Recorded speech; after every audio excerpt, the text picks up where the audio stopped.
Blockchain, crypto-monnaie, bitcoin, je suis sûr que vous avez déjà entendu tous ces mots.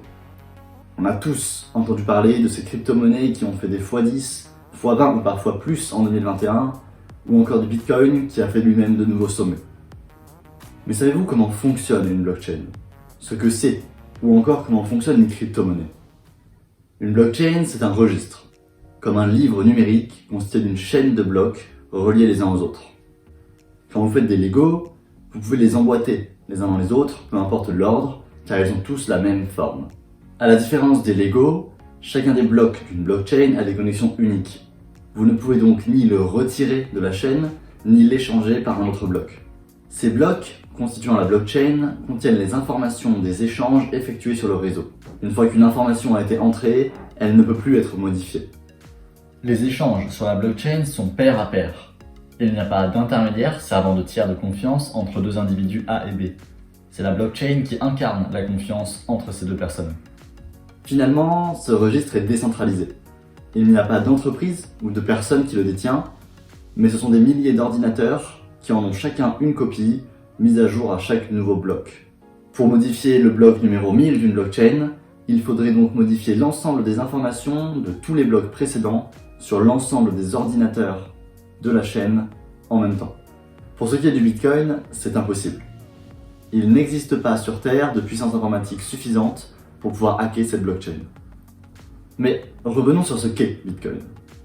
Bitcoin n'est pas une blockchain, il fonctionne sur la blockchain. Concrètement, Bitcoin c'est un numéro de série, comme le numéro de série d'un billet de banque, et leur nombre maximal est de 21 millions. Un certain nombre de Bitcoin est envoyé aux ordinateurs sécurisant le réseau, aussi appelés mineurs, en récompense de chaque bloc validé. Ce nombre envoyé en récompense est divisé par 2 tous les 4 ans, ce qui augmente à la fois la difficulté du minage, mais aussi la rareté du Bitcoin. C'est donc à la fois un réseau de paiement, un actif financier, qui si on le souhaite peut devenir une monnaie, dont la valeur dépend de l'offre et de la demande, et une réserve de valeur de par sa rareté. Bitcoin n'est pas parfait, et son impact environnemental est assez controversé, même si énergivore ne veut pas nécessairement dire polluant. Il faut cependant lui reconnaître son innovation et sa capacité à remettre en question la manière dont nous effectuons nos échanges financiers. Car quand une banque met quelques jours, voire quelques semaines pour effectuer des virements, Bitcoin le fait en quelques secondes, pour des frais minimes, quelle que soit la destination et le montant. La deuxième principale crypto-monnaie ayant sa propre blockchain, c'est Ethereum. Elle propose principalement le développement de smart contracts, des contrats intelligents qui s'exécutent automatiquement dès qu'un certain nombre de conditions sont validées. Si vous prenez un train ou un avion par exemple, et que celui-ci a du retard, selon votre billet, vous avez le droit à un remboursement total ou partiel. Avec le système traditionnel, vous devez faire une demande, puis votre dossier sera vérifié avant d'être validé pour que le virement soit effectué et que l'argent arrive sur votre compte au bout d'un certain temps.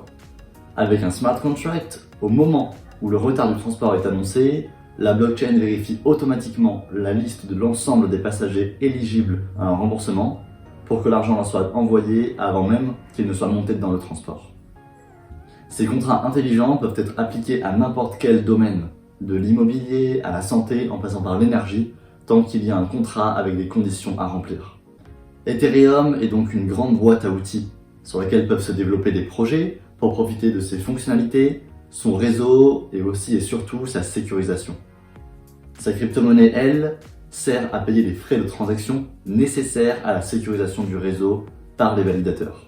Ces deux crypto-monnaies, Bitcoin et Ethereum, sont donc deux actifs très différents reposant sur une technologie commune.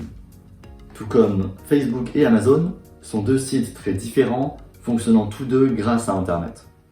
Cependant, lorsqu'on investit dans une entreprise, on a confiance dans sa capacité à se développer et à continuer de générer des revenus. En investissant sur Apple, on a confiance dans sa capacité à continuer de vendre des iPhones, des Macs et tous ces autres produits et services. En investissant dans les crypto-monnaies, c'est dans leur algorithme, le fonctionnement de leur réseau et les innovations qu'ils proposent que l'on investit. C'est pour cela qu'il est nécessaire de comprendre leur fonctionnement et celui de la blockchain qu'elles utilisent. Car c'est dans la technologie et dans sa capacité à se développer et à perdurer que l'on place son argent. Il est évident qu'investir dans les crypto-monnaies est plus risqué que dans l'action d'une entreprise déjà connue et implantée depuis plusieurs dizaines d'années. Et qui dit placement plus risqué, dit gain, mais aussi pertes potentiellement plus élevées. Au-delà de l'innovation technologique, des blockchains sur lesquelles elles fonctionnent, les crypto-monnaies apportent donc une nouvelle forme d'investissement. Si votre banque vous demande de signer des papiers avant de pouvoir commencer à investir en bourse, c'est parce qu'il y a des risques qui y sont associés. Dans le cas des crypto-monnaies, la plupart des plateformes d'échange vous demanderont seulement une pièce d'identité et un justificatif de domicile pour valider votre compte une fois que celui-ci est créé. Les crypto-monnaies et ces plateformes d'échange démocratisent donc l'investissement en le rendant accessible au plus grand nombre. Mais elles appellent aussi à la responsabilisation, et c'est également ce que je souhaite faire. Car si vous décidez d'investir sur les crypto-monnaies, c'est bien vous, et vous seul, qui appuierez sur le bouton acheter. De ce fait, vous serez également le seul responsable de vos gains, mais également de vos pertes. Il y a énormément d'autres choses à dire sur tous ces sujets.